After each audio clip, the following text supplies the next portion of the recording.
நம்ம எங்கே இருக்கோம் அப்படின்னு பார்த்தீங்கன்னா 1008 மூலிகைகளால் உருவாக்கப்பட்ட பத்ரகாளி அம்மன். ஐயா வணக்கம் ஐயா, உங்கள் பேர் என்ன ஐயா? என் நேம் சதீஷ். சதீஷ் ஐயா, நீங்கள் இப்போ இந்த மாதிரி ஒரு சிலையை உருவாக்கணுன்றது யாரோடைய எண்ணம்? நம்ம ஆண்டாருக்கு இப்போ முருகருடைய சித்தம் தான். அவர் தான் என்னுடைய கனவுல ஒரு 6 நாள் ரொம்ப டிஸ்டர்பு. ஆக்சுவலாக நான் ஒரு college professor, Sridevi arts and science காலேஜ்ன்ற ஒரு ப்ரைவேட் காலேஜில் மேக்ஸ் ப்ரொஃபஸராக 15 வருஷமாக ஒர்க் பண்ணுறேன். இப்போயும் ஒர்க் பண்ணிட்டு தான் இருக்கிறேன். நம்ம ஒரு ஸ்போர்ட்ஸ் ஷாப் வச்சுருக்கிறோம். அதில் ஆன்மீகத்தில் ஒரு ஈடுபாடு வந்ததுக்கு கடவுளோட அனுகிரகம் தான். ஐயப்பன் எனக்கு ரொம்ப பிடிக்கும். ஒவ்வொரு வருஷமும் சபரிமலைக்கு மாலை போடுவோம். அந்த நேரங்களில் ரொம்ப பக்தியாக இருப்போம். ஸோ கடந்த ஒரு 2 வருஷமாக இந்த ஆன்மீகத்தின் மேலே ரொம்ப ஒரு ஈடுபாடு.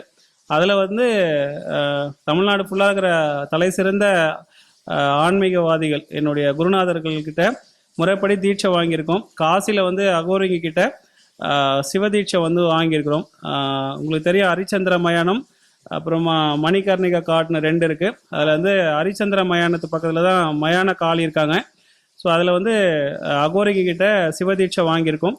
ஸோ கேரளாவில் மணிக்கர் இனத்தை சேர்ந்தவங்க தான் மாந்திரிகத்தோடைய தலை சிறந்த இருக்காங்க. பெருவுடையான் அவர் தான் மாந்திரிகத்தோடைய தந்தை. அவங்க வழி வந்தவங்க கிட்ட நம்ம முறைப்படி மாந்திரிகம் கற்றுட்ருக்கோம். மாந்திரிகம் அப்படின்னு சொன்னால் நிறைய பேர் தவறுதலாக நினச்சிக்கிறாங்க, மந்திரவாதி. இப்போ என்னுடைய சொந்தங்களே சில பேர் பார்த்தீங்கன்னாக்கா சதீஷ் சாமியார் ஆகிட்டான். சாமியை வச்சு வழிபடுறது தப்புன்னா அப்போ யாருமே வீட்டில் சாமி கும்பிடவே கூடாதுல்ல. இதில் என்னுடைய ஆதங்கத்தில் இந்த பதிவு மூலிமா தெரிவிச்சுக்கிறேன். வீட்டில் எல்லா பெண்களும் வெள்ளிக்கிழமை செவ்வாய்க்கிழமை சாமிக்கு எல்லா பூஜை சாமான்லாம் கழுவி விளக்கேற்றுறாங்க, சாமி கும்பிடுறாங்க. அப்போ அவங்க மாந்திரிகவாதியா, மந்திரவாதி? அப்படிலாம் ஒன்றும் இல்லையே. இப்போ இங்கே பார்த்தீங்கன்னா இது வரைக்கும் நம்ம இந்த அம்பாள் வச்சு இவங்க நவபாஷானம் 1008 மூலிகைனால செய்யப்பட்ட விக்கிரகம். இவங்களை முறைப்படி நம்ம என்ன வேண்டுதல் வைக்கிறோமோ கட்டாயமாக 48 நாள் அந்த விஷயத்தை செஞ்சு கொடுப்பா. இது வரைக்கும் ஒரு 31 குடும்பங்களை கணவன் மனைவி நல்லா வாழ்ந்துட்டு இருப்பாங்க. ஏதோ ஒரு கருத்து வேறுபாடு இல்லை அம்மா சொல்கிற பேச்சு கேட்டு அந்த பொண்ணோ அந்த மாதிரி இருக்கிற விஷயங்கள்ல பிரிஞ்சவங்களை இது வரைக்கும் இந்த 4 மாதத்துல 31 குடும்பங்களை சேர்த்து வச்சிருக்கிறோம். இது மிகப்பெரிய ஒரு சந்தோஷம். ஸோ இது ஆன்மீகத்தினால பண்ண முடியுது. கடவுள் ஐயா, இப்போ இது இந்த விஷயங்கள்லாம் யாரால சாத்தியம்? இறைவனாலேயா இல்லை உங்களாலேயா இல்லை நீங்கள் கற்றுக்கொண்ட வித்தையாலையா? என்னங்க இப்படி கேட்குறீங்க? நான்லாம் ஒன்றுமே இல்லைங்க. இப்போ நான் அப்படின்றதே ஆணவத்தினோட ஒரு வெளிப்பாடு தான். நீ இங்கே இது எல்லாமே பார்த்தீங்கன்னா நம்மலாம் சாதாரண மனிதர்கள். ஸோ எல்லாமே கடவுள் மட்டும்தான். ஸோ இப்போ நிறைய பேருக்கு எதிர்ப்பாக சொல்லுவாங்க கடவுள்லாம் கிடையாது அப்படின்னா. கடவுள் இருக்கு. இப்போ யார் ஒருத்தர் கடவுள் இருக்காருன்னு நினைக்கிறாங்களோ அவங்களுக்கு கட்டாயமாக கெட்ட சக்தியும் இருக்குது. கடவுளே இல்லைன்றவங்கக்கிட்ட நம்ம போய் இதை எக்ஸ்பிளைன் பண்ண முடியாது. ஆனால் ஆன்மீகத்தை பொறுத்த வரைக்கும் கடவுள் இருப்பது உண்மை. ஸோ கெட்ட சக்திகள் இருப்பதும் உண்மை. இதில் எந்த ஒரு மாற்று கருத்துமே கிடையாது. பகல்னு ஒன்று இருந்தால் இரவு கட்டாயமாக இருக்குது. அந்த இரவு இல்லைன்னா பகலுக்கு வேலையே கிடையாது. இது உங்களுக்கு நல்லா புரிஞ்சிருக்கும்னு நினைக்கிறேன்.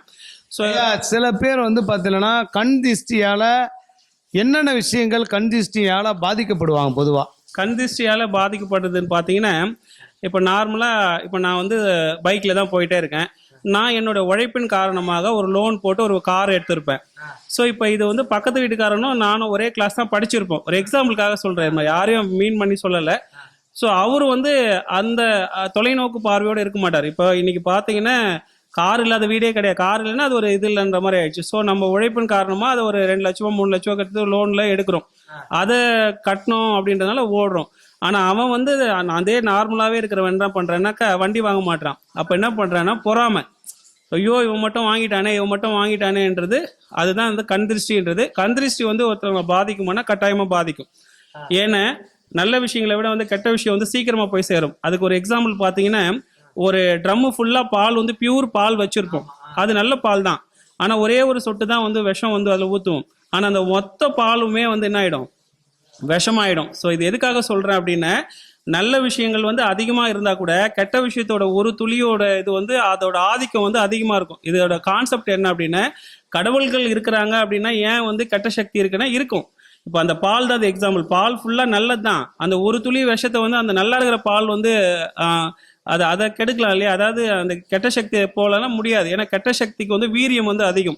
ஸோ ஆனால் கடைசியில் நம்ம தெரிஞ்சுக்க வேண்டிய விஷயம், நல்ல விஷயங்கள் தான் ஜெயிக்கும். கொஞ்சம் லேட்டாக ஜெயிக்கும். கெட்ட விஷயங்கள் அதோட ஆதிக்கம் அதிகமாக இருக்கும். அது ஒன்று சொல்லுவாங்க இல்லையா, அணையிற விளக்கு தான் பிரகாசமாக எரியும். அதுதான் வந்து கெட்ட சக்தி. கடவுள் வந்து அமைதியாக இருக்கும், அதோட போக்கிலே விடுவாங்க. எப்போ அதை ஆஃப் பண்ணுறது கடவுளுக்கு தெரியும். யார் ஒருத்தங்க கடவுளை வந்து ஆத்மாத்மா மனசார நேசித்து அவங்களுக்கு தன்னுடைய வேண்டுதலை கடவுள்கிட்ட சொல்கிறாங்களோ கட்டாயமாக கடவுள் வந்து பூர்த்தி செய்வாங்கன்றது நிதர்சனமான உண்மை. இது வந்து ஒரு காலேஜ் ப்ரொஃபஸராக இருந்து இந்த அம்பாவை வச்சு வழிபடுற. ஆக்சுவலாக இந்த கோவில் வந்து பொதுமக்கள் பார்வைக்காக நான் வைக்கல, என்னோட திருப்திக்காக தான் வச்சேன். ஆனால் இந்த அம்மாவுடைய சக்தி வந்து அதீதமாக இருக்கிறதுனால இந்த இடத்தையுமே பொதுமக்கள் பார்வைக்காக கோவிலாகவே மாற்றிட்டேன். இது என்னக்கு அப்புறமா இது வந்து அரசாங்கத்துக்கு தான் போய் சேருன்றதை இந்த இடத்துல நான் தெரிவிச்சுக்கிறேன். இது முழுக்க முழுக்க என்னோட உழைப்பில் நான் கஷ்டப்பட்டு வாங்கின இடம். ஸோ இதை வந்து என்னுடைய ஸ்போர்ட்ஸ் ஷாப் ஆக்சுவலாக இதை மேலே மாற்றிட்டு கோவிலாக மாற்றிட்டேன். எனக்கு அப்புறம் பொதுமக்கள் வழிபடுறதுக்கு இது பொது சேவையாகவே இதை பண்ணிவிட்டு அரசாங்கத்துக்கிட்ட இதை ஒப்படைக்கணுன்றது நான் முடிவு பண்ணியிருக்கேன். இதில் யார் என்ன சொன்னாலும் அதில் மாற்று கருத்து இல்லை. ஐயா இப்போ சிலைனாலே பெருசாக இருக்குன்னுவாங்க, இது மொத்தம் எத்தனை அடி? ஆக்சுவலாக இது வந்து பார்த்தீங்கன்னா 1 அடி 10 அங்குலம், அதாவது 1.25 அடி. இது கீர்த்தி சிறுசானாலும் மூர்த்தி பெருசுன்னு ஒரு விஷயம் நீங்கள் தெரிஞ்சுக்கணும். நம்ம தமிழகத்தில் தான் பார்த்தீங்கன்னா நிறைய விசாலமான பிம்பங்கள் இருந்தால் தான் அது வந்து பெரிய சக்தி உடையதுன்ற மாதிரி ஒரு சிலருடைய கருத்து இருக்குது. நீங்கள் காசிக்கு போனீங்கன்னா காசி விஸ்வநாதர் அவரை போய் நீங்கள் பார்த்தீங்கன்னா தரையிலேருந்து பார்த்தீங்கன்னா 6 அடி கூட அவருடைய சிலை இருக்காது. நீங்கள் அங்கே போய் பார்த்தவங்களுக்கு தெரிஞ்சிருக்கும். ஏன்னா நம்ம தமிழ்நாட்டிலேருந்து நிறைய பேர் காசிக்கு போயிருக்காங்க. அங்கே பார்த்தீங்கன்னா நான் அவரை போய் கிட்ட கூட போய் தொட முடியாது. 4 இது மாதிரி வச்சுருப்பாங்க, ட்ரே மாதிரி வச்சுருப்பாங்க. நம்மளுடைய வேண்டுதல் பால் பழம் எது இருந்தாலும் அந்த துளசிலாம் அதில் போடுவாங்க. அந்த ட்ரே மூலிமா அவருக்கு போய் சேரும், அப்புறம் அதில் வெளில வரும். அதோடைய ஹைட்டே பார்த்தீங்கன்னா வெறும் 6 அடி தான். அதை பார்க்கறதுக்கு நாங்கள் போய் சாமியை பார்க்கும்போது 4 மணி நேரம் க்யூவில் நின்னோம். அதுக்கு 4 வழி இருக்குது. 4 வழியிலுமே பார்த்தீங்கன்னா நாங்கள் நின்னது ஒரு 4 மணி நேரத்துக்கு மேலே நின்னோம். இது எதுக்காக சொல்ல வரேன்னு, சிலையோட உருவம் எவ்வளோ இருக்குன்னு முக்கியம் இல்லை, அதோட சக்தி எவ்வளோ இருக்குன்றது தான் ரொம்ப முக்கியம். இதுக்கு பியூட்டிஃபுல் எக்ஸாம்பிள் பார்த்தீங்கன்னா கேரளாவில் ஐயப்பன் நீங்கள் பார்த்துருப்பீங்க. அவர் அதிகபட்சம் பார்த்தீங்கன்னா 1 அடி 1.25 அடி 1.5 அடிக்குள்ளே தான் இருப்பார். ரொம்ப சின்ன விக்கிரகம். அவரை பார்க்குற அந்த ஒரு செகண்ட் வந்து நம்ம எல்லாத்தையுமே வந்து சாதிச்சிடலாம். ஐயப்பனை போயிட்டு மனசார வேணும்னு உங்களுக்கு தெரியும். அந்த ஒரு செகண்ட் நொடிக்காக நாங்கள் லாஸ்ட் இயர் நாங்கள் போகும்போது உங்களுக்கு தெரியும், லாஸ்ட் இயர் சபரிமலையெல்லாம் பார்த்தீங்கன்னா நாங்கள் 18 மணி நேரம் நின்று போனோம் ஐயப்பனை பார்க்கறதுக்கு. 18 மணி நேரம். ஸோ என்னுடைய குழந்தைய கூப்பிட்டு போயிருந்தேன். அது எல்லாம் மீறி போய் அங்கே பார்க்கும்போது, ஸோ லாஸ்ட் இயர் நம்ம போயிட்டு வந்ததுக்கப்புறம் தான் அம்பாவை வந்து நம்ம பிரதிஷ்டை பண்ணியிருக்கிறோம். ஸோ இதுலேருந்து நான் சொல்ல வர விஷயங்கள் என்னென்ன, சிலை எவ்வளோ பெருசாக இருக்குன்றது பார்க்கக்கூடாது, அதில் இருக்கிற உயிரோட்டம்.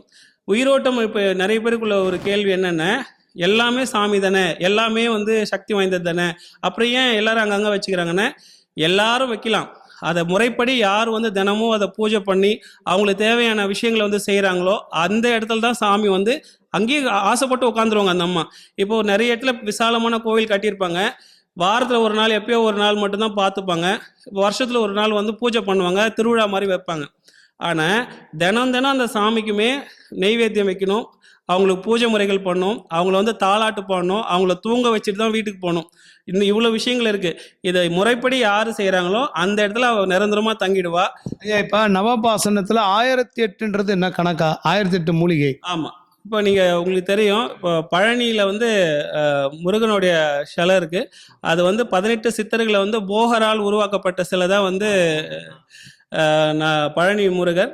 ஸோ இது பார்த்தீங்கன்னா அதில் நிறைய மூலிகைகள் வந்து நம்ம போகர் வந்து ரொம்ப டைம் எடுத்து ஏன்னா அதில் தண்ணி ஊற்றினா கூட உருக்கிடக்கூடாது, அவ்வளோ விஷயங்களும் பார்த்து பண்ணது தான் அது.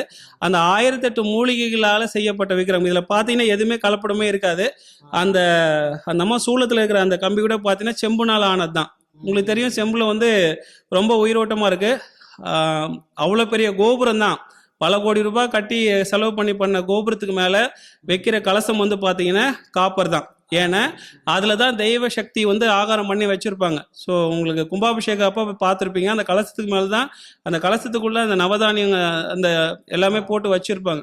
ஸோ அதனால் இந்த 1008 மூலிகைனால் செய்கிறதோட விக்கிரகத்து மேலே படுற காற்று நம்ம மேலே படும்போது அதுக்கு வந்து நல்ல உயிரோட்டம் இருக்கும். நிறைய பேரோட நோய்களை தீர்க்கக்கூடிய சக்தி வந்து அந்த மூலிகைகளுக்கு இருக்கிறதுனால நவபாஷாணத்தில் பண்ண இந்த விக்கிரகம் வந்து ரொம்ப ஸ்பெஷலானது.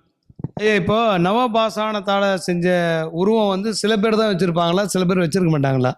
சில பேர் தான் வைக்கணுன்றது முறை இல்லை. இப்போ நிறைய இடத்துல பார்த்தீங்கன்னா, தமிழ்நாட்டில் பார்த்தீங்கன்னா நிறைய பேர் வந்து நானும் நவபாஷாணத்தில் வச்சுருக்கேன், நவபாஷத்தில் வச்சுருக்கேன்னு சொல்கிறாங்க. அது முறைப்படி சித்தர்கள் வழி வந்தவங்க மூலயமா செய்கிறது தான் ரொம்ப முக்கியம். அதர்வண வேதம் தெரிஞ்சிருக்கணும். அப்படி தெரியாமல் இதை செய்கிறவங்களுக்கு அந்த உயிரோட்டம் வந்து சாமிக்கு வந்து கொடுக்க முடியாது. அது ஒரு கல்லாவோ சிலையாவோ தான் இருக்குமே தவிர, அதை முறைப்படி இப்போ நம்ம ஒரு ஒரு விஷயம், அம்மா தாயே, ஒரு பொண்ணு அவங்க கணவன் வந்து கோவத்தினால பேசிட்டாங்க, அது கோச்சிட்டு அவங்க அம்மா வீட்டுக்கு போயிடுச்சு, இங்கே வரமாட்டுது. ஆனால் அந்த குழந்தைங்க பாதிக்கப்படுறாங்க. இதுக்கு வந்து அவங்களுக்கு மனசை மாற்றி அந்த கணவனோடு வந்து வாழ வைக்கணும் அப்படின்றத நம்ம முறைப்படி சாமிக்கிட்ட அவங்களுக்கு ஏற்ற பூஜை முறைகள் பண்ணும்போது அந்த அம்மா அந்த மனசை போய் மாற்றுவாங்க. இது ஏன் அப்படின்னா, நார்மலாக இருக்கிற ஒரு சிலை வச்சு பண்ணுறவங்களுக்கு அந்த விஷயங்களுக்கு தெரியாது. இப்போ கேட்ட கேள்வி என்னென்ன, நவபாஷாணத்தில் பண்ணுற விஷயம் எல்லாருமே வச்சிருக்கிறாங்க. அது உண்மையான சிலையா, சரியான குருமார்கள் மூலயமா அதை பூஜை பண்ணி கொடுக்கப்பட்டது. இது வந்து பார்த்தீங்கன்னா 21 நாள் வந்து முறைப்படி பூஜை பண்ணி, அதுக்கப்புறம் 48 நாள் யாக கால பூஜைன்னு சொல்லுவாங்க. அதை பண்ணதுக்கு அப்புறமா தான் அதை பிரதிஷ்டை பண்ணியிருக்கும். ஸோ வச்சதுக்கு அப்புறமா 48 நாள் வந்து முறைப்படி பூஜை பண்ணணும். ஸோ இவ்வளோ விஷயங்கள் பண்ணதுக்கு அப்புறமா தான் இவ இவ்வளோ உயிரோட்டமாக இருக்கிறா. இப்போ இந்த அம்மா வந்து ஆடை போட்டிருக்காங்களா இல்லை நிர்வாணமாக இருக்காங்களா? ஸோ பத்ரகாளி அம்மனுக்கு வந்து ஆடைன்றது பார்த்தீங்கன்னா மேலே வந்து அசுரர்களுடைய மண்டோட தான் மாலை, கீழே பார்த்தீங்கன்னா வந்து அசுரர்களுடைய அந்த கை தான் வந்து வஸ்திரமே. இவங்களுக்கு வந்து வேற ட்ரெஸ்லாம் கிடையாது. அதனால தான் பார்த்தீங்கன்னா இது நிர்வாணமாக தான் இருக்கும். இவங்கள நம்ம பார்க்கும்போது குழந்தையான உருவத்தை தான் நம்ம பார்க்க தோணுமே தவிர, யாருமே இங்கே வந்து பார்த்தவங்க அது ஒரு மாதிரியா தவறுதலாக இருக்குன்ற மாதிரி சித்தரிச்சது கிடையாது. ஏன்னா இந்த அம்மாவுடைய அம்சம் வந்து அது. இப்போ நம்ம பேசுகிறத இந்த அம்மா கேட்டுட்டு இருப்பாங்களா? அவள் எங்கே இருந்தாலும் இப்போ நம்ம இங்கே பேசுறதில்ல. நீங்கள் வீட்டுக்கு போனதுக்கப்புறம் அன்றைக்கி ஒரு எக்ஸாம்பிள், லாஸ்ட் டைம் நீங்கள் இங்கே வந்தீங்க. ஸோ அரிபரியாக அன்றைக்கி வேகமாக இன்னொருத்தங்க கூட வந்தனால டைம் இல்லைன்னு போயிட்டீங்க. ஆனால் நீங்கள் திரும்பி வருவங்களான்றது உங்களுக்கும் தெரியாது, எனக்கும் தெரியாது. ஆனால் இன்றைக்கி அவள் வர வச்சிருக்கிறா. அவள் உங்ககிட்ட பேசலை, ஆனால் நீங்கள் வந்துட்டீங்க. உங்கள் உள் மனசில் நீங்கள் 18,000 கோவில்களுக்கு வந்து போய் பேட்டி எடுத்திருக்கேன்னு சொன்னீங்க. இன்றைக்கி நீங்கள் இங்கே வந்திருக்கீங்க அப்படின்னு சொல்கிறதே வந்து அவள் உங்கள் மனசுக்கிட்ட பேசுறதுனால தான் இங்கே வந்திருக்கீங்க. இதை விட எக்ஸாம்பிள் வேறு எதுவுமே கிடையாது. இதை நாங்கள் முதல் வீடியோ எடுத்து போடும்போது ஒரு அம்மா வந்து வெளிநாட்டில் இருந்து பார்த்துட்டு இந்த கோயிலுக்காக ஏதாவது ஒன்று பண்ணணும்னாங்க. அவங்க சார்பாக வந்து லைட்டு வாங்கி கொடுக்கறதுக்காக நாங்கள் இன்றைக்கி வந்திருக்கோம். ஐயா, இப்போது இந்த தெய்வம் கண்ணீர் விட்டு கதறணுமா, இல்லை சிரிச்சுக்கிட்டே கேட்கணுமா, இல்லை நிர்வாணமாக உட்காந்து கேட்கணுமா? ஐயா, நிர்வாணம்ன்றது அந்த அதர்வண வேதத்தில் நம்ம எல்லாரும் செய்யணும்னு அவசியம் இல்லையா? இப்போ அதர்வண வேதங்கள் வந்து நிறைய சாஸ்திர முறைகள் இருக்குது. அதைப்படி நம்ம அந்த அம்மனை வந்து வேண்டது, அதை அதர்வணம் படித்தவங்களுக்கு மட்டும்தான் அந்த விஷயங்கள் இருக்கும். அது நம்ம அவ்வளோ இன்டெப்த்தாக போக வேணாம். நீங்கள் கேட்ட முக்கியமான கேள்வி வந்து என்னென்ன, அம்மன்கிட்ட சாமிக்கிட்ட நம்ம வேண்டும் போது மனம் விட்டு அழுது கேட்கணுமா, சிரிச்சுட்டே கேட்கணுமா, இல்லை நார்மலாக கேட்கணுமா? மனசார ஆத்மாத்மா உட்கார்ந்து இவ்வளோ படையல் போட்டு தான் அவங்களுக்கு கேட்கணும்னு அவசியமே இல்லை. ஒரே ஒரு கற்பூரம், இல்லை ஒரு ஊதுவத்தி மனசார, இல்லை ஒரு மல்லிப்பூ, ஒரு சின்ன ஒரு ரோஜா இதழ் அந்த அம்மா பாதத்தில் வச்சுட்டு மனசார என்னுடைய கஷ்டம் என்னன்னு உனக்கு தெரியும், என்னை நீங்கள் பார்த்துக்கோங்கம்மா அப்படின்னு சொல்லிட்டு மனசார ஒரு 2 நிமிஷம் அவங்க கண்ணை பார்த்து பேசணும். மனசார உள்ளே உட்காந்துட்டு அவங்கள கண்ணில் நினச்சி, அந்த அவங்களுடைய கண்ணு மட்டும்தான் நம்மளுக்கு மனசில் தெரியணும். அப்படி நினச்சி வேண்டும் போது கட்டாயமாக அவங்களுடைய சக்திக்கு போய் சேரும். இப்போ நிறைய பேர் என்ன நினைக்கிறாங்கன்னா, இது இந்த இடத்துல நான் பதிவு பண்ண விரும்புகிறேன். நிறைய பேர் நிறைய கோயிலுக்கு போகிறாங்க. இப்போ ஜோசியர்கிட்ட போகிறாங்க. நீங்கள் வந்து இப்போ ஒரு எக்ஸாம்பிள் சொல்கிறேன், சிறுவாபுரி கோயிலுக்கு போயிட்டு வாங்க, ஒரு 6 வாரம் போயிட்டு வாங்க நடக்கும்ன்றாங்க. அவங்களும் வந்து எவ்வளோ தூரத்தில் வந்துட்டு போகிறாங்க. 6 வாரம் கழித்து வந்து பார்த்தீங்கன்னா அது நடக்கலைன்ற பட்சத்தில் வேறு கோயிலுக்கு போகிறாங்க. அந்த மாதிரி வந்து இருக்கக்கூடாது. ஏன் அப்படின்னா இது தப்பு. இப்போ எப்படி சொல்கிறதுன்னா, நம்ம மக்கள்கிட்ட இருக்கிற ஒரு தவறான ஒரு விஷயம், இப்போ சின்ன குழந்தை இருக்குது, அந்த குழந்தை வந்து சுடு தண்ணியில் போயிட்டு கை வைக்க போது நம்ம அந்த குழந்தைய போகணுமா வேணானுமா அதட்டுவோம், திட்டுவோம். அந்த குழந்தைக்கு ஆனால் அது பிடிக்காது. ஆனாலும் அந்த குழந்தைங்க வந்து அப்பா அம்மா வெறுக்கிறது கிடையாது. அதே தான் கடவுளுக்கு வந்து யாருக்கு எப்போ எந்த விஷயம் செய்யணும்னு அவங்களுக்கு தெரியும். டைம் எடுப்பாங்க, எப்போ செய்யணுமோ அது கட்டாயமாக கொடுப்பாங்க. ஆனால் நம்ம மக்கள் வந்து எப்படின்னா 3 வாரம் போயிட்டு வேலை முடியல, அப்போ அந்த சாமிக்கு சக்தி கிடையாது, அடுத்த கோயிலுக்கு போகலான்னு போகிறாங்க. அங்கே இல்லைன்னா இன்னொரு கோயிலுக்கு போகிறாங்க. இது வந்து தவறான ஒரு விஷயம். யார் இதில் என்ன நான் சொல்ல வர விஷயங்கள் என்ன ஐயா, இப்போ மக்களே என்ன நினைக்கிறாங்கன்னா, பேசாத தெய்வத்தை நம்புவதை விட பேசும் மனிதர்களை, அதான் அருள்வாக்கு சொல்கிறவங்க, மாந்திரியம் பண்ணுறவங்க, சாமியாருங்க, இவங்கக்கிட்ட அவங்க என்ன காசு கேட்குறாங்களோ அதை கொடுத்துட்றாங்க. அதான் இது வந்து ஒரு தவறான ஒரு விஷயம். மந்திரவாதிங்கிட்ட காசு கொடுக்குறன்றதை விட கடவுளை வந்து மனசார நம்புங்க. அதே நேரத்தில் ஆன்மீகவாதிகள் பொய்யா அப்படின்னா 100% கிடையாது. இந்த மை மாந்திரிகம்ன்றது 100% வந்து உண்மை தான். ஏன் அப்படின்னு சொல்கிறேன்னா, இப்போ இந்த 4 மாதத்தில் ஒரு 31 குடும்பங்களை நம்ம சேர்த்து வச்சுருக்கோன்றது அந்த மாந்திரிகம் அதர்வண வேதம் மூலமாக இந்த மை சாதன பொருட்கள் இதெல்லாம் வச்சு சாமிக்கிட்ட சொல்லும்போது தான் போய் ஏன்னா மூலிகைக்கு அவ்வளோ சக்தி இருக்குது. மூலிகைனால் செய்ய முடியாத விஷயங்களே இல்லை. உங்களுக்கு தெரியும், கொல்லிமலையெல்லாம் நீங்கள் போனீங்கன்னா தெரியும், மதிமயக்கின்னு ஒரு செடி இருக்குது. அந்த செடியை நீங்கள் போட்டிங்கன்னா 5 நிமிஷத்துக்கு வந்து அவங்களுக்கு என்ன நடக்குதுன்னே தெரியாது. இப்போ நிறைய ஆன்மீகவாதிகள் வந்து ஒரு சிலர் ஏமாத்ததுக்கு காரணம் தான். அந்த அம்மாவோட நகையெல்லாம் கழட்டி கொடுத்துருவாங்க, அவங்களுக்கு என்ன நடக்குதுன்னே தெரியாது. கொஞ்சம் நேரம் கழிச்சு தான் அவங்களுக்கு என்ன தப்பு பண்ணாங்கன்ற விஷயமே தெரியும். ஸோ இது எதுக்காக சொல்கிறேன்னா, போலியான மாந்திரிகவாதிகிட்ட வந்து பணத்தை விரயம் பண்ணி ஏமாறுவதை விட கடவுளை நம்பி கடவுள்கிட்ட என்ன விஷயங்கள் செய்யணுமோ அதை வந்து அவங்க மனசார செஞ்சுட்டு, சரி இது நம்மளுக்கு எப்படிலாம் கொஞ்சம் சாத்தியப்படும் அப்படின்னா, முடியாதவங்களுக்கு அன்னதானம் பண்ணுங்க. இந்த வாயில்லாத ஜீவன்களுக்கு வந்து அதுங்களுக்கு என்ன ஆகாரம் பண்ண முடியுமோ அதை கொடுத்துட்டு, ஏன்னா நீங்கள் கொடுத்துட்டு கடவுள்கிட்ட வேணும்னு அவசியம் இல்லை. கடவுள் வந்து எல்லா இடத்துலையும் இருக்காங்க. நீங்கள் செய்கிற எல்லாத்தையுமே பார்த்துட்டு தான் இருக்காங்க. நம்ம செய்கிற தர்மம் நம்மளை தலை காக்கும்ன்றது எந்த மாற்று கருத்துமே இல்லை. ஸோ ஆன்மீகவாதிகிட்ட போகலாமா அப்படின்ற ஒரு கேள்வி கேட்டீங்க. கட்டாயமாக போகலாம். யார் உண்மையானவங்க அப்படின்றத நல்லா தெரிஞ்சுட்டு போகணும். இப்போ யூடியூப்பை எடுத்தோன்னா ஐயா, இப்போ யார் நல்லவங்கன்றது எல்லாருமே நல்லவங்க தான் சொல்கிறாங்க. கான்டாக்ட் சர்டிஃபிகேட்டோடு யாரும் பேசுறது இல்லைல்ல. கட்டாயமா நல்ல கேள்வி நீங்கள் கேட்டிருக்கிறீங்க. அதுதான் இப்போ நம்ம யூடியூப்ல பார்த்துட்டு அந்த இடத்துக்கு போய் பர்டிகுலரான ஒரு இடத்துல போகிறதுன்றது ஒரு தவறான ஒரு இது. ஏன்னா அவங்க பேசுகிறவங்க எல்லாருமே ஒரு எப்படி சொல்கிறதுன்னா, இப்போ ஒரு ஜவுளி கடை இருக்குது. அந்த ஜவுளி கடை 100 ஜவுளி கடையோட விளம்பரம் பார்த்தோன்னா ஜவுளி கடை நல்லா இருக்கு, அவங்க தான் பெஸ்ட்டுன்னு தான் அவங்கவுங்க பேசுவாங்க. ஸோ நம்ம அவங்கக்கிட்ட போன உடனே அவங்களுடைய விஷயங்கள் அவங்க எப்படி நம்மளை அப்ரோச் பண்ணுறாங்க, முக்கியமாக நல்ல ஒரு ஆன்மீகவாதி, அதாவது இந்த மாந்திரிகம் பண்ணுறாங்க அதர்வண வேதத்தில் கற்றுக்கிட்டு அப்படின்னா, முதல்ல அவங்க காசை பற்றி பேச மாட்டாங்க. என்னுடைய அனுபவத்தில் நான் சொல்கிறேன். அதாவது நம்ம பொதுமக்களுக்கு இந்த இடத்துல இதை நல்லா கொஞ்சம் புரிஞ்சுக்கிட்டா நல்லா இருக்கும்னு நினைக்கிறேன். நீங்கள் அவங்கள போய் பாருங்கள், வேண்டான்னு சொல்ல, அது நானாக இருந்தாலும் சரி யாராக இருந்தாலும் அவங்கள போய் நீங்கள் பாருங்கள். அவங்க மற்றவங்கள உடனே உங்களுக்கு அப்பாயின்மெண்ட் கொடுக்க மாட்டாங்க. ஒரு 10 பேர் 5 பேர்கிட்ட அவங்க பேசுகிற அப்ரோச் பண்ணுறதும், என்னென்ன விஷயங்கள் பேசுகிறாங்க, ஆத்மார்த்தமா உங்களுடைய கஷ்டங்களை வந்து அவங்க வாங்கிக்கிறாங்களா, இது வந்தவொடனே இது 35,000 ரூபா ஆகும், இது 40,000 ரூபா ஆகும், இது காசு கட்டிடுங்க நான் பார்த்துறேன்னு யார் ஒருத்தர் சொல்கிறாங்களோ அந்த இடத்துலேருந்து நீங்கள் விலகி இருக்கிறது ரொம்ப நல்லது. யார் ஒருத்தரும் பணத்தை மட்டும், ஏன்னா பணம் எல்லாமே இதை பண்ண முடியாது. ஏன்னா சாதாரண ஒரு சின்ன மை அரைக்கணுன்னு இன்னைக்கு 1 கிராம் கோரோஜனெல்லாம் பார்த்தீங்கன்னா அவ்வளோ ரேட்டு விற்கிது 1 கிராமே. ஸோ இவ்வளோ விஷயங்கள் வந்து செலவுகள் அதில் இருக்குதான். ஆனால் அதில் அந்த மாந்திரிகவாதி வந்து முதல்ல உங்கள் கஷ்டத்தை அவங்க கஷ்டமாக உள்ளே ஏற்றுக்கிறாங்களான்றதை நீங்கள் யோசிக்கணும். ஸோ அப்படி ஆனால் பேசுகிறவங்க ஆரம்பத்தில் அப்படி தான் பேசுவாங்க. ஒரு 2-3 நீங்கள் டைம் எடுங்களேன். ஃபர்ஸ்ட் வாட்டி போங்க, இந்த விஷயத்த சொல்லுங்கள், இவ்வளோ ஆகணுவாங்க. 2வது வாட்டி போங்க, 3வது வாட்டி போங்க, 4வது வாட்டி உங்ககிட்ட அதே மனநிலையில் பேசுகிறாங்கன்னு அவங்கள நம்பி நீங்கள் வேலையை கொடுங்க. ஸோ ஃபஸ்ட்டு ஏற்றுமா பணத்தை விரயம் பண்ணிவிட்டு அவங்க சரியில்லை இவங்க சரியில்லைன்னு சொல்கிறது பொதுமக்களான உங்களுடைய தப்பு தான். ஏன்னா இப்போ நிறைய பேர் என்ன நினைக்கிறாங்கன்னா, இப்போ போகிறோம், சாமி என்ன சாமி நீங்கள் இத்தனை நாள் சொன்னீங்க, இத்தனை நாளில் நடக்கலை, இப்போ அடுத்து என்ன பண்ணால் அவர் வந்து கொஞ்சம் சமாளிப்பார். இது பண்ணுங்க இதை பண்ணுங்க அப்படி பண்ணிட்டீங்க, நீங்கள் பண்ண முறை சரியாது இது சொல்ல இவங்க மேலே மிஸ்டேக் சொல்லுவார். இப்போ பார்த்தீங்கன்னா இந்த கர்மா அப்படின்னு ஒன்று இருக்குது. கர்மான்றதுனாவே நிறைய பேருக்கு தெரியுதில்ல. கர்மான்றது எப்படின்னா, போன ஜென்மத்தில் நமக்கு என்ன விஷயங்கள் பண்ணுமோ அதோடைய பிரதிபலன் தான் கர்மா அப்படின்றது. இப்போ உங்களுக்கு அந்த கதை தெரிஞ்சிருக்கும். அர்ஜுனர் வந்து கிருஷ்ணர்கிட்ட கேட்குறாரு, கர்மானா என்ன? ஒருத்தர் வந்து எதுவுமே வேலையே செய்ய மாட்டான், சோம்பேறியாகவே இருக்கிறான், ஆனால் அவனுக்கு லைஃப் நல்லா இருக்கு.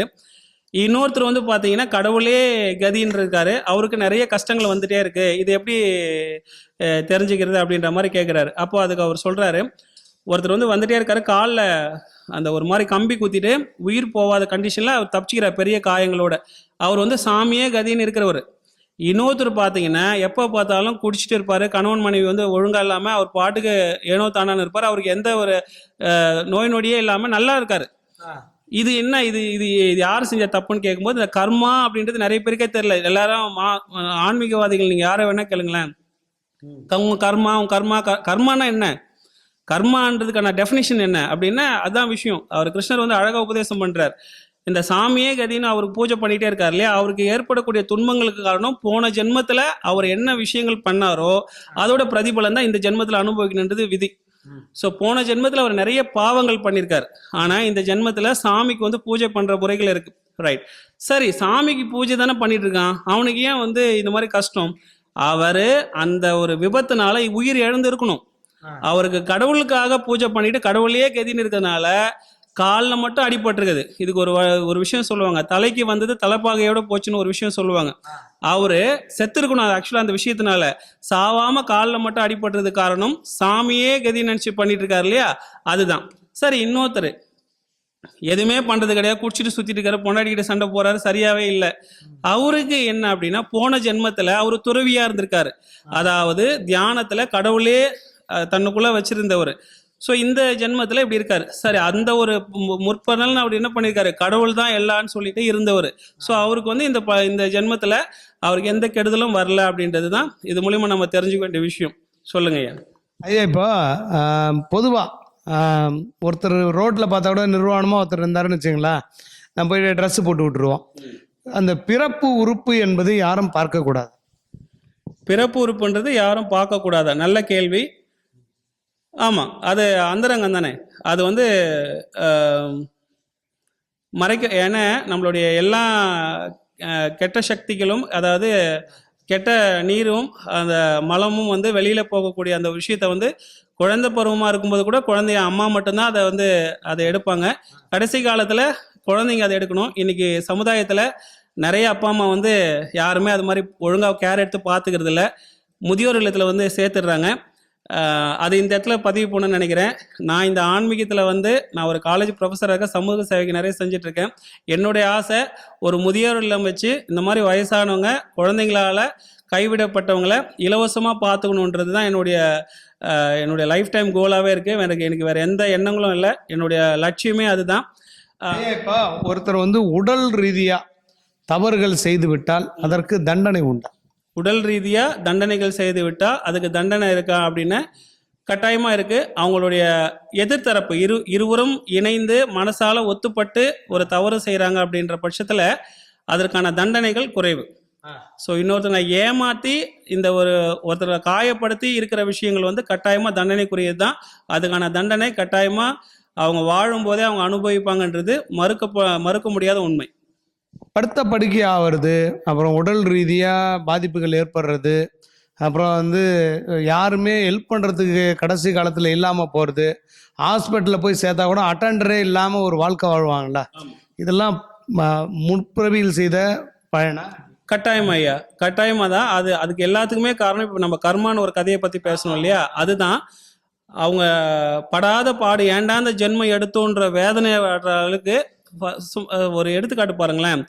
இப்போ நம்ம நார்மலாக இப்போ நிறைய பேர் பார்த்துருப்பீங்க, நாய் சும்மா குலைக்கும், போயிட்டு இருக்க வண்டியிலேருந்து நிறுத்தி ஏதாவது கல்லோ கட்டையோ எடுத்து அந்த நாயை மண்டையில் அடித்து உடச்சி அது ஒரு மாதிரி கொடூரமாக சாவடிக்கிறவங்களாம் இன்றைக்கும் இருக்காங்க. இது கட்டாயமாக நாய் அப்படின்றது ஒரு பைரவர், அதாவது சிவபெருமானுடைய கால பைரவர் அவருடைய வாகனம் தான் வந்து நாய். அது கொலைக்கு தான், நம்ம அதட்டினா அது போயிடும். நீங்கள் நல்லா பாருங்களேன், நாய் வந்து பின்னாடி துரத்திட்டே வரும், நீங்கள் வண்டியை நிறுத்திட்டீங்கன்னா அதுக்கு பயந்துட்டு அது போயிடும், கடிக்க வராது. ஸோ அந்த மாதிரி இருக்கிற இதை வந்து கொடுமையாக சாகடிக்கிறவங்களாம் இருக்காங்க. கட்டாயமாக அதுக்கான பலன் அடுத்த பிறவியில் நிச்சயமாக அவங்க வந்து அனுபவிச்சு ஆகணும். அதோடைய வெளிப்பாடு தான் இப்போ நீங்கள் சொன்னதுக்கெல்லாம் அவங்க கஷ்டப்படுறது. ஐயா, எந்த ஜீவராசி மேலே வண்டியே ஏற்றக்கூடாது? எந்த ஜீவராசி மேலுமே ஏற்றக்கூடாது ஐயா, எது மேலுமே ஏற்றக்கூடாது. தெரிஞ்சோ தெரியாமலோ ஏற்றுற இதுக்கு வந்து மன்னிப்பு இருக்குது.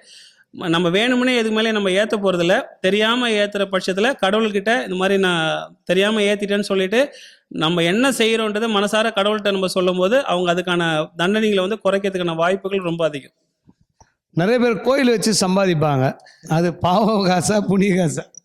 கோயிலை வச்சு சம்பாதிக்கிறதுன்றது என்னையா, இப்போ இந்த கோயிலை நீங்கள் பார்த்தீங்கன்னா தெரிஞ்சிருக்கல, மறைக்கிறதுலாம் ஒன்றுமே இல்லை. இது என்னுடைய திருப்திக்காக வடிவமைக்கப்பட்ட கோவில் தான். பொதுமக்கள் பார்வைக்கும் வச்சுருக்கேன். கோவில் அப்படின்னாவே உண்டியல் வைப்பாங்க, இங்கே உண்டியிலே இருக்காது, நீங்கள் பார்த்துருப்பீங்க. அந்த தட்லியும் பார்த்தீங்கன்னா நம்ம தீபாரத்தனை காட்டும்போது காசு வைக்காதீங்கன்னு சொல்லுவேன். ஆனால் இந்த 4 மாதத்தில் பார்த்தீங்கன்னா மக்கள் நிறைய பேர் என்கிட்ட சொன்ன விஷயங்கள் வந்து, இதை நான் உங்களுக்கு வைக்கல ஐயா, நீங்கள் தினமும் சாமிக்கு எண்ணெய் வாங்குறீங்க, திரி வாங்குறீங்க, பூ வாங்குறீங்க, பழங்கள் வாங்குறீங்க, இதுக்காக சாமிக்காக நாங்கள் கொடுக்குறது நீங்கள் வேண்டான்னு சொல்லாதீங்க, அது எங்களை கஷ்டப்படுத்துது. உங்களுக்கு புரியுதுங்களா? நான் உங்களுக்காக வைக்கல, சாமிக்காக செய்கிறோம், அதை நீங்கள் வேண்டான்னு சொல்லாதீங்கன்னு அவங்க மன திருப்திக்காக வைக்கிறாங்க. இப்போ இதில் வைக்கிற இந்த 10 ரூபாய் 20 ரூபாய்க்காக நம்ம பண்ணல. நம்மளை கடவுள் வந்து நல்ல இடத்துல வச்சிருக்கிறாரு. நான் டெய்லி ஒரு 60 பேர் சாப்பாடு செஞ்சு கொடுத்துட்ருக்கிறேன். ஃப்ரீசர் பாக்ஸில் இறந்துட்டாங்கன்னா ஃப்ரீயாக கொடுத்துட்ருக்கிறேன். இவங்க தட்டுல போடுற இந்த 10 ரூபாய் 20 ரூபாயில வச்சு நான் என்னுடைய ஃபேமிலியை நான் பார்க்கணும்னு அவசியம் இல்லை. ஐயா இப்போ இந்த இடத்துல நீங்கள் சிலை வைக்கிறதுக்கு பல பேர் வந்து விமர்சனம் கொடுத்தாங்களா? கட்டாயம் ஐயா. என்னுடைய ஃபேமிலியில் இருக்கிறவங்களே நிறைய பேருக்கு வந்து இதை பிடிக்கல. அதாவது எப்படின்னா சதீஷ் வந்து காலேஜ் ப்ரொஃபஸர், டியூஷன் சாரு அப்படியே தான் பார்த்தவங்க. இன்னைக்கு இந்த மாதிரி ஒரு ஆன்மீகத்தில் ஒரு சாமி வச்சு வழிபடுற, மனசார வழிபடுற, நிறைய பேர் நல்ல விஷயங்களை பண்ணித்தரேன். சதீஷ் மந்திரவாதி ஆயிட்டான், சதீஷ் மந்திரவாதி ஆயிட்டான். எனக்கு அந்த ஒரு கேள்விக்கு வந்து பதில் சொல்ல முடியல. நான் எப்படி இருக்கிறேன், என்னால் பயன்பட்ட அந்த 31 குடும்பங்கள், ஒரு 13 குடும்பங்கள் வந்து இந்த கள்ளத்தொடர்பில் இருப்பாங்க இல்லையா, அவங்கள பிரித்து சேர்த்து வச்சிருக்கிறோம். இதெல்லாம் வந்து இந்த கடவுளால், இந்த ஆன்மீகத்தினால, அதர்வண வேதத்தினால முடியக்கூடியதுன்னு இதை விட சந்தோஷம் என்ன இருக்குது? இப்போ உங்களை எப்படி பார்க்குறாங்க மற்ற சுற்றி இருக்கக்கூடிய சமுதாயம்?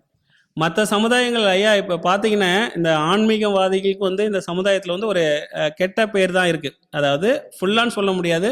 இப்போ நீங்கள் ஒரு வார்த்தை 2 வார்த்தை கேட்டீங்க. இந்த மாந்திரிகம் பண்ணுறவங்கள நம்பலாமா, நிறைய பேர் பணத்தை வந்து ஏமாந்துட்டேன்னு சொல்கிறாங்கன்னு ஒரு கேள்வி கேட்டீங்க.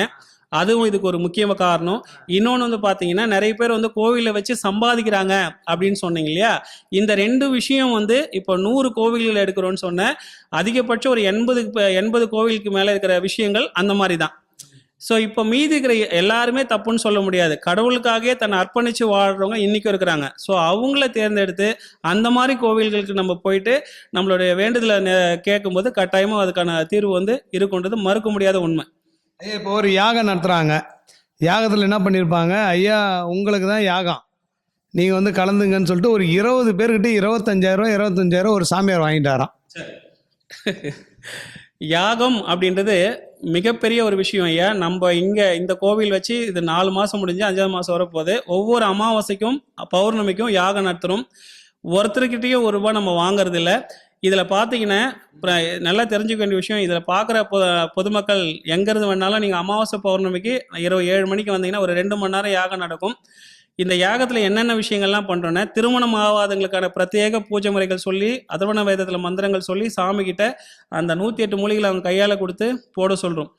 குழந்தை பாக்கியம் இல்லாதவங்களுக்கு, தொழிலில் பிரச்சனையாக இருக்கிறவங்களுக்கு, பில்லி சூன்யம் ஏவல் பிரச்சனை இருக்கிறவங்களுக்கு, உடலில் நோய் ஏதாவதுன்னா, அப்புறம் பிரிந்த உறவுகள் ஒன்று சேர மனசாபத்தில் பிரிஞ்சிருப்பாங்க, சொத்து பிரச்சனை அனந்தமைக்கு பிரிஞ்சிருப்பாங்க அவங்களுக்கு, அதுக்கப்புறமா வேலை வாய்ப்பு யாருக்குன்னா கிடைக்கல, அரசாங்க உத்தியோகம் கிடைக்கணும்னு அதுக்கு, இந்த மாதிரி இந்த சில குழந்தைங்க வந்து படிக்க மாட்டாங்க ஐயா, கொஞ்சம் டல்லாக இருக்கிறாங்கன்னு சொல்லுவாங்க.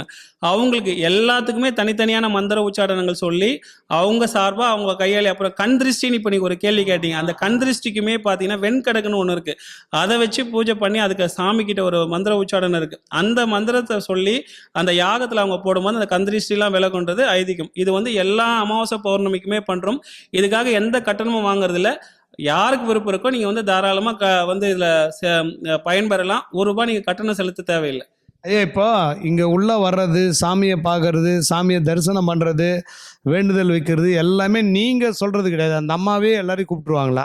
கட்டாயமா. இப்போ நிறைய பேர் நிறைய கோவிலில் சொன்ன விஷயந்தான், இந்த அம்மனை பார்க்கணும் அப்படின்னு அவள் முதல்ல ஆசைப்படணும். அது அவளுடைய அனுமதி இல்லாமல் யாருமே இங்கே உள்ளே வரவே முடியாது. ஏன் அப்படின்னா, அதுக்கு எங்கள் அம்மா ஒரு பியூட்டிஃபுல் எக்ஸாம்பிள். எங்கள் அம்மா மேலே பெரியபாளையத்தம்மன் வரும். ஸோ அவங்களுக்கு வந்து எல்லாருமே சதீஷ் வந்து காலேஜ் ப்ரொஃபஸர், இப்போ சாமியார் ஆகிட்டான் அப்படின்னு எல்லாம் சாமியார் ஆகிட்டால. நான் இன்றைக்குமே நல்ல ஐயா இங்கே பாருங்களேன், சாமியார்ன்றது குடும்பம் குழந்தை குட்டிலாம் விட்டுட்டு வேலை வெட்டிலாம் விட்டுட்டு திருவண்ணாமலையில் போயிட்டு அவங்க கூட அந்த கிரிவலம் சுற்றிக்கிட்டு அங்கே கொடுக்குற அன்னதானத்தை சாப்பிடுவது தான் சாமியார். நான் இன்றைக்கும் காலேஜ் போகிறேன், இன்றைக்கும் டியூஷன் எடுக்கிறேன். அப்பா அம்மா இல்லாத குழந்தைங்களுக்கு ஃப்ரீயாக டியூஷன் எடுத்துகிட்டு இருக்கிறேன். டெய்லி 60 பேர் சாப்பாடு செஞ்சு தெருவோரங்களில் இருக்கிறவங்களுக்கு ஃப்ரீயாக பண்ணுறேன். இந்த கிராமப்புறங்களில் 20 கிராமப்புறங்களை சுற்றி இருக்கிறவங்களுக்கு யாருன்னா டெத் ஆகிட்டாங்கன்னா ஃப்ரீயாக ஃப்ரீசர் பாக்ஸ் சாமியான பந்தல் கொடுத்துட்ருக்குறோம். இது இல்லாமல் என்னுடைய சொந்த செலவில் ஒரு 13 குழந்தைங்களை எடுத்து படிக்க வச்சுட்ருக்கிறேன். இது எல்லாம் மீறி என்னுடைய மனைவியை பார்த்துக்கிறேன், என் குழந்தை குட்டிங்களை பார்த்துக்கிறேன், குடும்பத்தோடு தான் இருக்கிறேன். இது எக்ஸ்ட்ரா வந்து கடவுளை வந்து வழிபடுறேன். ஐயா இப்போ சில நேரத்தில் மனசு புண்படுற மாதிரி பைத்தியக்காரன்னு சொல்கிறதெல்லாம் உண்டா? இல்லை, அந்த இது வந்து நான் இது வரைக்கும் என் காதில் வாங்கலை. இல்லை பழைக்க தெரியாதவன்னு ஆமாம், அந்த பேர் வந்து வந்திருக்கு. ஏன்னா இப்போ ஐயா நம்ம ஒரு கணவன் மனைவி பிரச்சனை சேர்த்து வைக்கிறோன்னா 15,000 வாங்கணும் ஐயா. நான் 31 குடும்பங்களை சேர்த்து வச்சிருக்கேன். அப்போ எவ்வளோ காசு பாருங்க. இது வரைக்கும் யாருக்கிட்ட போய் நான் ₹1 வாங்கினதில்லை. அவங்களா மனசார எதாவது கொடுக்குறாங்கன்னா கூட சாமிக்கு ஏதாவது எண்ணெய் வாங்கிட்டு வந்து கொடுத்துருங்க, பூ வாங்கிட்டு வந்து கொடுத்துங்க, இந்த மாதிரி தான் கேட்பேன். ஏன்னா ஊதுவத்தி இங்கே அதிகமாக செலவாகும். இப்போ கூட நீங்களே பார்த்துருப்பீங்க, பார்த்துட்டு இந்த கோவிலை காமிச்சிருப்பீங்க, லைட் வெளிச்சம் கம்மியாக இருக்குன்றதுனால தான் அவங்க வந்து வாங்கி கொடுத்துருக்காங்க. இந்த இடத்துல அந்த ஆஸ்திரேலியாவிலேருந்து வாங்கி கொடுத்த அந்த அம்மாவுக்கு வந்து என்னுடைய நன்றியை தெரிவிச்சுக்கிறேன்.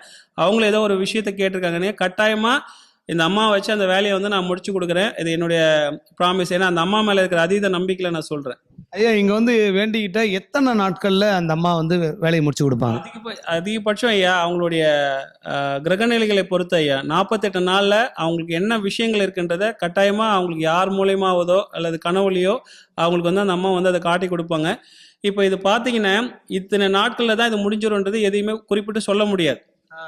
அவங்க செஞ்ச கர்ம வினைகள் வந்து நிறைய அதிகமாக இருந்ததுன்னா அது 6 மாதம் 1 வருஷமும் ஆகலாம். ஐயா நல்லா பார்த்துக்கோங்க.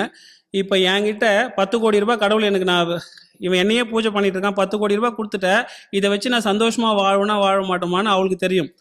யாருக்கு எப்போ என்ன படி அளக்கணும்னு கடவுளுக்கு தெரியும். அதனால அவங்க கொடுக்கறத நம்ம தடுக்க முடியாது, அவங்க தடுக்கிறத நம்மளால அது பிடுங்கி வாங்கவும் முடியாது. இதை யார் ஒருத்தர் புரிஞ்சுக்கிறாங்களோ அவங்க வாழ்க்கை நல்லா இருக்கும். ஐயா இது இந்த இடத்துல நான் ஒரே ஒரு விஷயத்தை மட்டும் பதிவு பண்ண விரும்புகிறேன். ஒரு மனுஷன் நம்மளுக்கு நல்ல ஒரு ஆரோக்கியமான ஒரு வாழ்க்கையை கொடுத்துருக்காருன்றது நம்ம எங்கே தெரிஞ்சுக்கலாம் அப்படின்னா, எல்லா வேலைகளும் முடிச்சுட்டு நம்ம போய் வீட்டில் படுக்கும்போது படுத்த ஒரு 1/2 மணி நேரத்தில் எந்த யோசனையும் இல்லாமல் யார் ஒருத்தர் நிம்மதியாக தூங்குறாங்களோ அவங்க தான் வந்து கடவுள் கொடுத்த மிகப்பெரிய வரப்பிரசாதமான உண்மையா. ஸோ ஐயா இப்போ எனக்கு ஒரு அம்மா வந்தாங்க, பேசினாங்க. அவங்க வந்து மேலதிகாரியுடைய டார்ச்சரு. வீட்டுக்கு போனால் பையன் வந்து மென்டல் மாதிரியே இருக்கானா, நல்லா படிச்சிருந்த பையன் திடீர்னு மென்டல் மாதிரி அவனா கத்துறானா, இந்த அம்மாவே கெட்ட வார்த்தையில் பேசுகிறானா, என்ன காரணம்? அவங்களுக்கு வந்து சோழி பிரசனம்னு ஒன்று இருக்கு ஐயா, இல்லை வெற்றிலை பிரசனம்னு இருக்குது. ரெண்டில் போட்டு பார்க்கும்போது அவங்களுக்கு ஏதாவது ஏவல் பிரச்சனைகள் இருந்தாலும் சரியா, இந்த ஏவல் பிரச்சனைன்றது பக்கத்து வீட்டுக்காரன் நம்மளுக்கு பிடிக்காதவங்க தான் செய்யணும்னு அவசியம் இல்லை. இன்னொரு விதமாகவும் இருக்கும். இப்போ இந்த நிறைய பேர் வந்து திருஷ்டி சுற்றி போடுவாங்க, முச்சந்தியில் போடுன்னு சொல்லுவாங்க. அந்த 3 ரோடு பெரிய இடத்துல போட்டு சுற்றி போட்டு முட்டை உடைக்கிறது, பள்ளம் தோண்டி புதைக்கிறது, எலுமிச்சம்பழம் சுற்றி போடுறதெல்லாம் நீங்கள் பார்த்துருப்பீங்க. சில இதெல்லாம் ஆழத்தி கலக்கி வெத்தலையோடு விடுவாங்க. ஐயா அது ரொம்ப பவர்ஃபுல்லான ஒரு விஷயம். அது கெட்ட சக்திகள் எல்லாம் அந்த முச்சந்தியில் வந்து ரொம்ப கூடி நிற்கும். அது வந்து ஒரு மணி நேரத்துக்கு மேலே அந்த இடத்துலயே சுற்றியே இருக்கும். யாருடைய மனநிலை வந்து ரொம்ப பாதிக்கப்பட்டு வீக்னஸாக இருக்கோ அவங்கள வந்து கட்டாயமாக தாக்கும். இப்போ நான் வந்து அவங்களுக்கு பில்லி சுனி ஏவல் வச்சாதான் தாக்குன்றதில்ல, இந்த மாதிரியான விஷயங்களை அவங்க கடந்து வரும்போதும் அவங்களோட டைம் சரியில்லைன்னும் போது அதை ஆட்டி படைக்கும். அதோட பலனாக கூட இது இருக்கலாம். அது என்னன்றது முறைப்படி நம்ம சாமிக்கிட்ட வச்சு கேட்கும்போது அதுக்கான தீர்வுகள் வந்து சொல்லலாம். ஐயா மேலதிகாரியுடைய டார்ச்சரே இருக்கக்கூடாது அப்படின்னா என்ன பண்ணலாம்? அவங்கள வந்து வாய் கட்டணும். ஐயா வாய் கட்டுறதுக்கு ஒரு மந்திரம் இருக்குது, நான் வேணா இங்கே சொல்கிறேன், நீங்கள் எல்லாருமே இதை ட்ரை பண்ணலாம். ரொம்ப பவர்ஃபுல்லானது. ஐயா உங்களை சந்திக்கும் போது சொல்லிங்க அந்த மந்திரத்தை. ஏன்னா இதையும் யூடியூப்காரங்க எடுத்து இந்த மந்திரத்தை சொன்னால் உங்கள் குடும்பம் ஒன்றாக சேரும் அப்படின்னு போட்டுருவாங்க. அதனால் ஐயாவை நீங்கள் வந்து சந்திங்க. வந்தால் இந்த தெய்வத்துக்கே ஒரு பவர் உண்டு. இந்த தெய்வத்துக்கிட்ட நானே 2வது முறை வர்றேன் அப்படின்னா பார்த்துங்க, அந்தளவுக்கு ஒரு பவர்ஃபுல்லான ஒரு தெய்வம். நம்பர் வாங்கிக்கோங்க, இல்லை அவர்கிட்ட கேட்டாலும் நான் மந்திரத்தை சொல்கிறேன். அது நிறைய அவங்கவுங்களுக்கு ஒவ்வொரு விஷயத்துக்கும். இப்போ சரஸ்வதி மந்திரம் இருக்கு ஐயா, குழந்தைங்க படிக்காததுக்கு ஒரு சரஸ்வதி மந்திரம் இருக்குது. அந்த மாதிரி ஒவ்வொன்றுத்துக்கும் அந்த மந்திரத்தை குழந்தைங்க சொல்லிட்டு ஒரு 21 முறை சொல்லிட்டு படிக்கும்போது அந்த படிப்பு மேலே இருக்கிற ஆர்வம் அதிகமாகும். இதுக்கெல்லாம் யாரும் இதுக்கெல்லாம் பணம் கட்டிலாம் கேட்டுக்கணும் அவசியமே இல்லை. ஐயா இப்போ இருக்கிற ஜென்ரேஷன் பக்தியே இல்லையே, எல்லாம் செல்லை வச்சுக்கிறாங்க, யூடியூப் பார்த்துக்கின்னு டைம் பாஸ் பண்ணிக்கின்னு. வீட்டில் இருக்கிற சில பெண்கள் கூட வந்து பார்த்தீங்கன்னா ஃபுல்லாக கால் மேலே கால் போட்டுக்கின்னு செல்ஃபோன் பார்த்துக்கினே இருக்காங்க. ஒரு குடும்பமாகவே இல்லாமல் போயிடுச்சுங்க ஐயா நவீன டெக்னாலஜியில். அதான் பக்தி இல்லைன்னு சொல்ல முடியாது.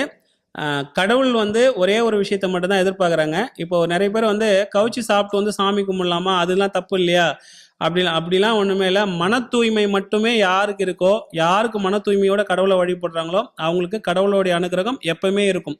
இப்போ நாம் பார்த்தீங்கன்னா நம்ம கோவில் வச்சுருக்கோம், முடியாதவங்க யாரா இருந்துட்டாங்கன்னா ஃப்ரீசர் பாக்ஸ் எதுவுமே கொடுக்கணும். கோவில் வைக்கிறவங்க டெத்துக்கே போகக்கூடாதுன்னுவாங்க. ஆனால் நான் அதுக்கு விதிவிலக்கு.